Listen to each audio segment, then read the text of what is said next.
President, do you have any second thoughts about pulling all ground troops out of Iraq, and does it give you pause as the U.S. Is doing the same thing in Afghanistan? Yeah, you know what I just find interesting is the degree to which this issue keeps on coming up, as if this was my decision. Under the previous administration, we had turned over the country to a sovereign, democratically elected Iraqi government.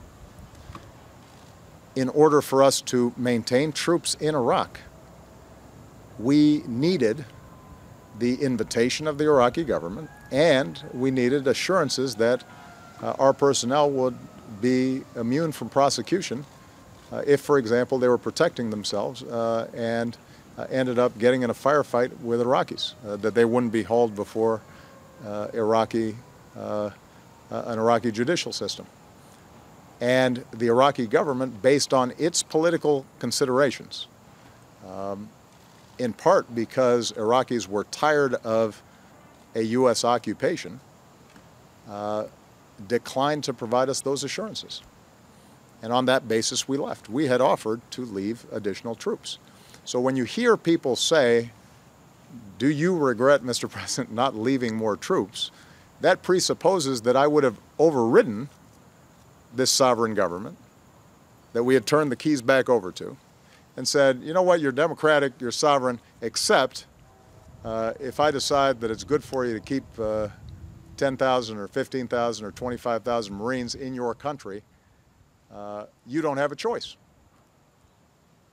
which would have kind of run contrary to the entire argument we were making about turning over the country back to Iraqis.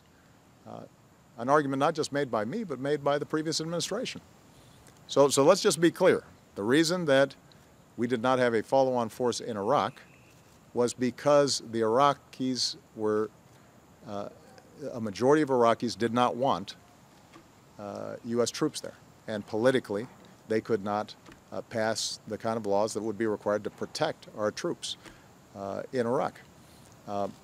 Having said all that, if in fact the Iraqi government behaved the way it did over the last 5-6 years, where it failed to pass legislation that would reincorporate Sunnis and give them a sense of ownership, if it had targeted certain Sunni leaders and jailed them, if it had alienated some of the Sunni tribes that we had brought back in during the so-called awakening that helped us turn the tide in 2006.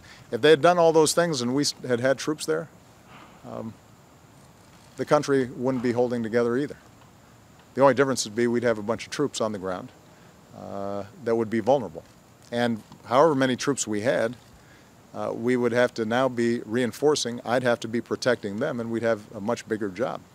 And probably we would end up having to go up again in terms of the number of ground troops to make sure that those forces were not vulnerable. That entire analysis is bogus and is wrong, but gets frequently peddled around here by folks who oftentimes are trying to defend previous policies that they themselves made. Going forward with respect to Afghanistan, we are leaving a follow-on force there. I think the lesson for Afghanistan is not the fact that we've got a follow-on force that will be capable of training and supporting Afghan security efforts. I think the real lesson in Afghanistan is that if factions in a country, after a long period of civil war, do not find a way to come up with a political accommodation, if they take maximalist positions and their attitude is, I want 100% of what I want and the other side gets nothing, then the center doesn't hold.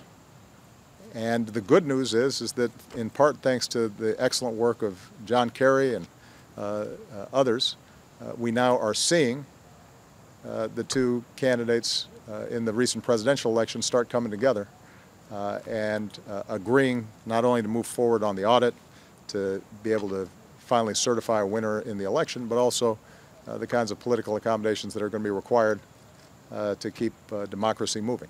So that's the real lesson, I think, for Afghanistan coming out of Iraq, is if you want this thing to work, then whether it's different ethnicities, different religions, different regions, they've got to accommodate each other. Otherwise, you start tipping back into old patterns of violence, and it doesn't matter how many U.S. troops are there. If that happens, you end up having a mess. All right? Thanks a lot, guys.